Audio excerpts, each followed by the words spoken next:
సంజయ్ వ్యాఖ్యలు. ఇక ఇది అసలైన విషయం. ఇక నటులు వెంకటేష్ రానాలపై కోర్టులో ఫిర్యాదు. డెక్కన్ హోటల్ కూల్చివేత ఘటనపై కంప్లైంట్. డెక్కన్ హోటల్ కూల్చివేత ఘటనలో నటులు వెంకటేష్, రానా, నిర్మాత దగ్గుపాటి సురేష్ బాబులపై 3వ అదనపు మెట్రోపాలిటన్ మేజిస్ట్రేట్ కోర్టులో నందకుమార్ అనే వ్యక్తి క్రిమినల్ కంప్లైంట్ దాఖలు చేశారు. వీరితో పాటు అభిరామ్, రామానాయుడు స్టూడియోలో అకౌంటెంట్ గా పనిచేస్తున్న జి విశ్వనాథ్ పేర్లను కూడా ఫిర్యాదులో పేర్కొన్నారు.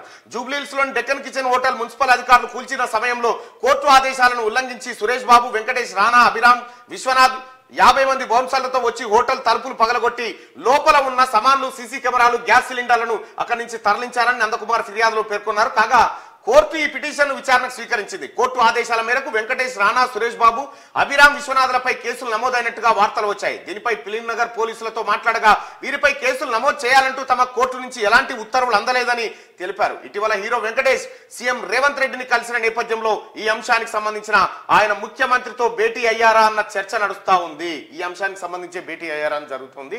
డెక్కన్ కిచెన్ ఎవరైతే నందకుమార్ ఉన్నారో మొయినాబాద్ ఫామ్ హౌస్ కేసుల్లో ఆ నలుగురిలో ఒకరిగా ఉన్నటువంటి నందకుమార్ ఇటీవల కాలంలోనే క్యూనిస్ ఆఫీస్కి రావడం జరిగింది. హీరో వెంకటేష్, వాళ్ళ సోదరుడు, ఇతరులు కలిసి తన డెక్కన్ కిచెన్ ను అక్రమంగా కోర్టు ఆదేశాలకు విరుద్ధంగా ఆక్రమించుకున్నారనేటువంటి ఆరోపణ ఆయన చేయడం జరిగింది. దానికి సురేష్ బాబు వర్గం నుంచి కొంత వివరణ లభించినప్పటికీ దానిపైన ఇంకా స్పష్టత లేదు. అయితే హీరో వెంకటేష్, ఆ తర్వాత సురేష్ బాబు నిజంగా వాళ్ళు అక్రమాలకు పాల్పడ్డారా, అతను వాళ్ళ పైన ఎందుకు కేసు నమోదు కావాలని నందకుమార్ కోరుకుంటున్నాడు అనేటువంటి అంశాలు ఆయనతో మాట్లాడే ప్రయత్నం చేద్దాం. నందకుమార్ తోని ఒకసారి మాట్లాడదాం.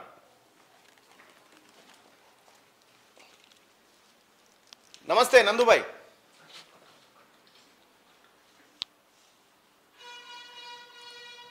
ఎస్ నందుబాయ్. అన్న నమస్కారం.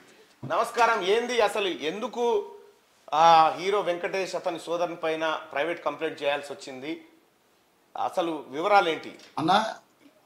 నేను ఎమ్మెల్యేల కొలుగోలో ఇన్వాల్వ్ అయినప్పుడు నా హోటల్లో వీళ్ళు డిస్మెంటల్ చేయడం జరిగింది. అది అందరికి తెలిసిన విషయమే.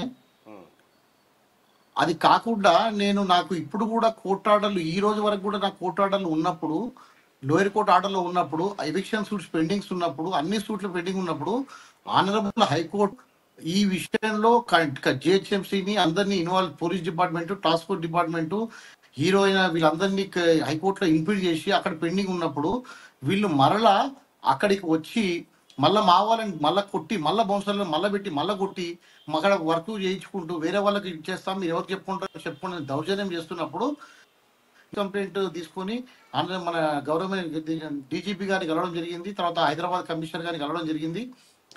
అంతకు ముందే అన్న ఈ హైదరాబాద్ కమిషనర్ గారిని, డీజీపీ గారిని కలిసిన విషయం ఏంటంటే ఇక్కడ ఇప్పుడు ఈ నా కోర్టు ఆర్డర్ ఉన్న తర్వాత కూడా నన్ను వాళ్ళు ఇబ్బంది పెట్టి కోర్టును లెక్క చేయకుండా, పోలీసు వాళ్ళని లెక్క చేయకుండా వర్క్ చేస్తుర్రు అని చెప్పి నేను ఆల్రెడీ కంప్లైంట్ చేయడం జరిగింది. ఇది నేను ఇచ్చింది 2 months కింద నేను నాంపల్లి కోర్టులో పెట్టాను. ఈ కంప్లైంట్ ఏంటంటే నవంబర్ 13వ తారీఖు రోజు నా యొక్క మొత్తం హోటల్లో హైకోర్టు ఆర్డర్లు ఉన్న తర్వాత కూడా వాళ్ళు మొత్తం నా 100 మంది బౌన్సర్లను పెట్టి జిహెచ్ఎంసీ అధికారులు, టాస్క్ ఫోర్స్ అధికారులు అందరు కలిసి నా హోటల్ని డిస్టర్బ్ చేసిండ్రు అని చెప్పి నేను ఈ కంప్లైంట్ నాంపల్లి కోర్టు 17వ మేజిస్ట్రేట్ దగ్గర పెట్టడం జరిగింది. 2 నెలల సుదీర్ఘ విచారణ తర్వాత వాళ్ళన్ని కోర్టు ఆర్డర్లు పరిశీలించి నాకు హైకోర్టు ఆర్డర్స్ ఏమున్నాయి, లోయర్ కోర్టు ఆర్డర్స్ ఏమున్నాయి, తర్వాత నా ఫోటోలు ఏంటి, వీడియోలు ఏంటి, ఏ విధంగా అన్యాయం జరిగింది, విట్నెస్లు, ఎవిడెన్సెస్ అన్ని విచారించిన తర్వాత వాళ్ళు కోర్టు నేనేం చెప్పానంటే కోర్టుకు ఆల్రెడీ నాకు పోలీస్ డిపార్ట్మెంట్ వాళ్ళతోనే ఇబ్బంది అయింది ఇంతకుముందు, ఇప్పుడు కాదు, ఇంతకుముందు ఇబ్బంది అయింది. సో మీరే కోర్టే నన్ను ఈ యొక్క విచారణ జరిపి దీన్ని తగిన న్యాయం చేయగలరని చెప్పేస్తే కోర్టు సాటిస్ఫై అయ్యి ఈ కేసు రిజిస్టర్ చేయడం జరిగిందన్న. ఎందుకంటే వెంకటేష్ కానివ్వండి, సురేష్ బాబు గారు ఆ రోజు అక్కడ టెంట్ వేసుకొని కూర్చొని వాళ్ళు బౌన్సర్లను పెట్టి నా ఆర్టికల్స్ మొత్తం 20 కోట్ల రూపాయల నా ఏసీలు,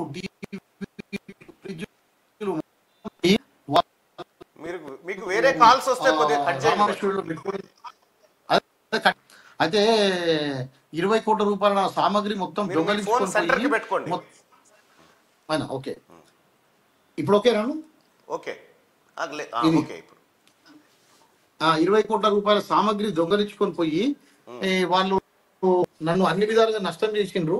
చేసిన తర్వాత కూడా నేను ఇప్పుడు ఓటు వేసుకోవాలని చెప్పినప్పుడు వాళ్ళ సామాగ్రి కూడా నాకు ఇవ్వకుండా మీరు ఎవరు చెప్పుకుంటారు అని చెప్పారన్న. ఇంకొక విషయం ఏంటంటే దీని వెనుక చాలా పెద్ద కుట్ర దాగుందన్న. సరే నాకు అర్థం కాలేదు, ఫస్ట్ ఏందనేది అర్థం కాలేదు. ఒక 1000 కోట్ల రూపాయల స్కామ్ దీని వెనుక దాగుంది. దీంట్లో నిజాలు ఏమున్నాయి అన్ని విషయాలు నేను కనుక్కుంటున్నాను. అది మీకు మళ్ళీ ఒక రోజు ప్రత్యేకంగా నాకు, ఎందుకంటే పూర్తి ఆధారాలు దొరికిన తర్వాత మీకు అన్ని విషయాలు వివరిస్తా అన్న. రైట్. ఇప్పుడు ఫిలిం నగర్ పోలీసులు మాత్రం ఎలాంటి కేసు నమోదు చేయమని మాకు కోర్టు ఉత్తర్వులు అందలేదనే మాట చెప్తా ఉన్నారు. ఆల్రెడీ